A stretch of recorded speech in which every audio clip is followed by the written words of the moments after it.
Hello beautiful people, once again you're welcome to Ness Ika show, and of course I'm your favorite host Ness Ika. Today we are going to look at something very interesting that is common in our societies. At some point in time we have been victims of such, or we've known somebody who has been a victim of such. Today we'll be looking at nose bleeding. Today with me in the studio, I have somebody who is going to enlighten us, who is going to give us a lot of education on what this nose bleeding is all about, what are the causes of nose bleeding, some of the signs and symptoms, and not forgetting the management of nose bleeding. So viewers, stay tuned as we welcome Ness Agnes on the show. You're welcome, Ness Agnes. Thank you, Nessika. Good evening. Good evening. I'm so happy being on the show. Thank you for inviting me. I'm excited to have you on this program, and I know that our viewers are equally excited to have you on the show. Okay, thank you so much. So we want to hear from you what this nose bleeding that we've heard people talk about so much in our local communities. We want to get expertise knowledge from you, what it is and how we can manage them in our day-to-day lives. Okay, I'm actually blushing. She said she wants to get expertise knowledge. Okay, I'm going to share with us all the little knowledge that I have about nose bleeding. Actually, because I have also experienced that while growing up. So I'm going to start with the definition of nose bleeding.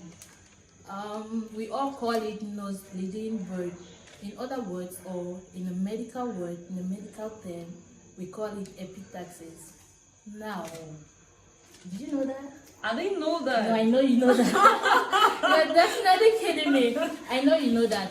Okay, she's a pro, so she definitely know that. So what is nose bleeding?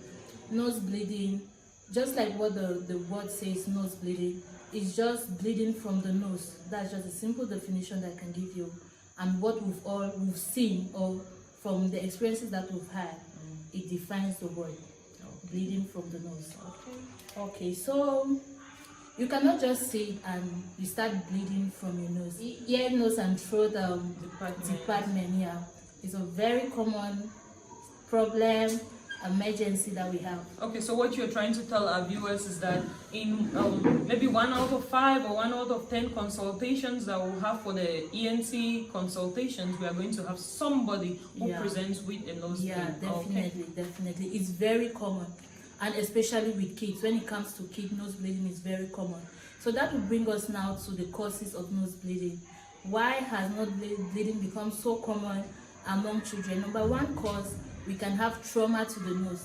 You know, when kids go around playing, maybe football, and the other might kick and the thing hits the nose. I know. So yeah, it leads to bleeding. So this bleeding comes about as maybe a rupture to one of the blood vessels in the nose. Oh.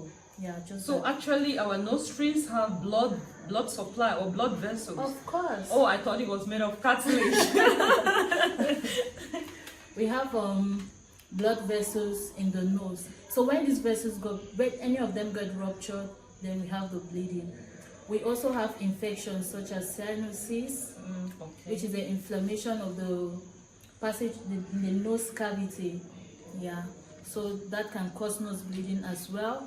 We also have a change of climate, or let me say weather change. Oh, okay. Okay, yeah, I'm not sure you know about this. No, I didn't. Don't let me lie to my viewers. I didn't know about this one. I know that you didn't know about this Okay, one. weather change. Weather change, especially in the dry season. When the environment is so dry, and you keep on pricking your nose with your finger. So you do, because the nose is not moist, you can easily rupture the vessel. Thus bleeding. So why in particular the dry season? Is it because maybe when places are hotter and then the vessels are dilated, and then it's easy for us to puncture these vessels and sustain the nose bleeding? Exactly.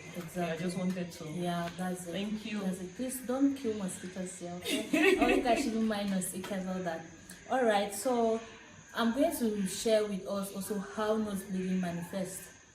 So it's just a normal manifestation. You can just sit or either lying and you find blood coming down, running down from your nostrils. That's just a simple manifestation. And how can we manage nose bleeding? first of all, they will tell us that if you want to manage any problem, you should start from the cause. Okay? So in situation when it comes to infection, you first of all tackle the infection. If it is cyanosis, you treat it. And if it is trauma, you make sure you arrest the bleeding from the trauma. And how can you arrest a bleeding from a trauma? Let me say, for example, a child who just got back from playing football and they got hit from that football. You ask the child to lie back, and maybe you apply pressure.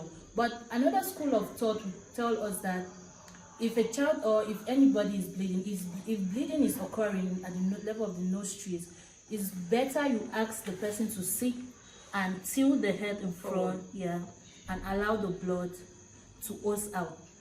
Okay, because I remember, sorry not to cut you short, but I remember when we're growing, like most often when some of us are faced with a situation like that, our parents would rather do the opposite of what you're trying to tell us now. Yeah, that's true. That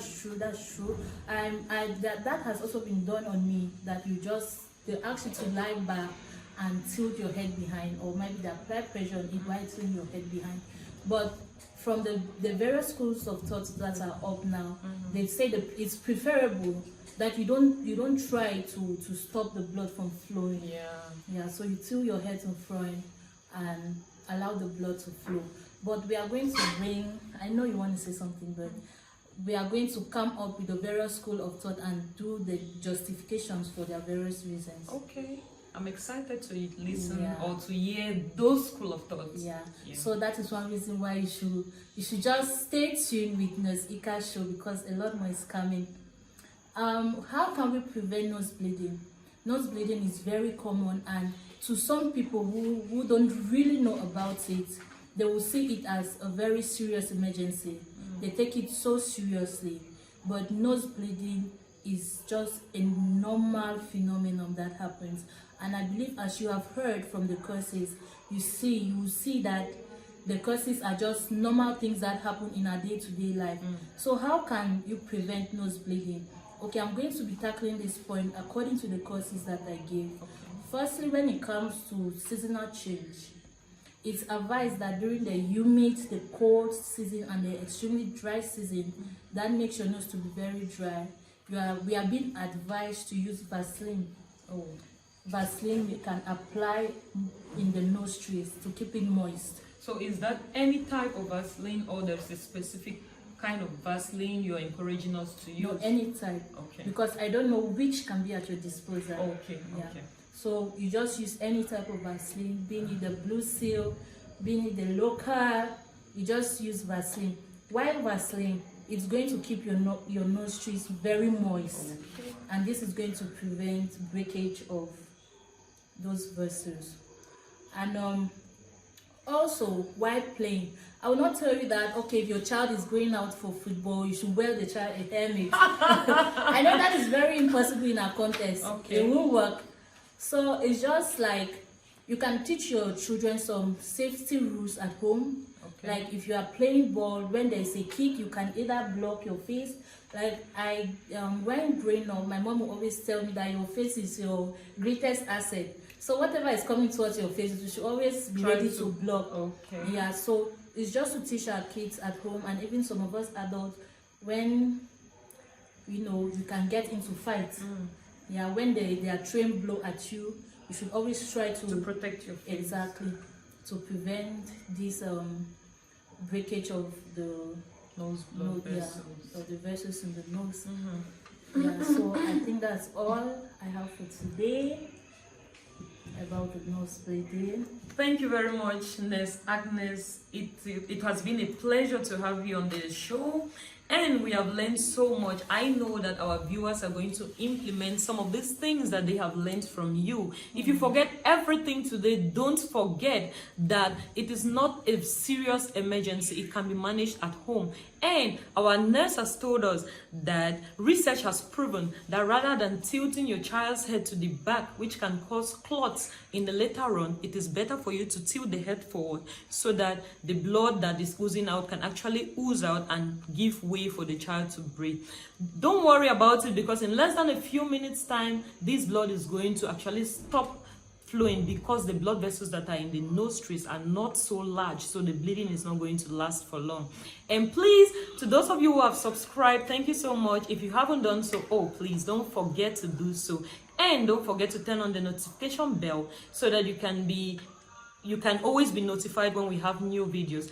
Thank you so much, and I remain your favorite hostess, Ika. Bye bye. Bye bye.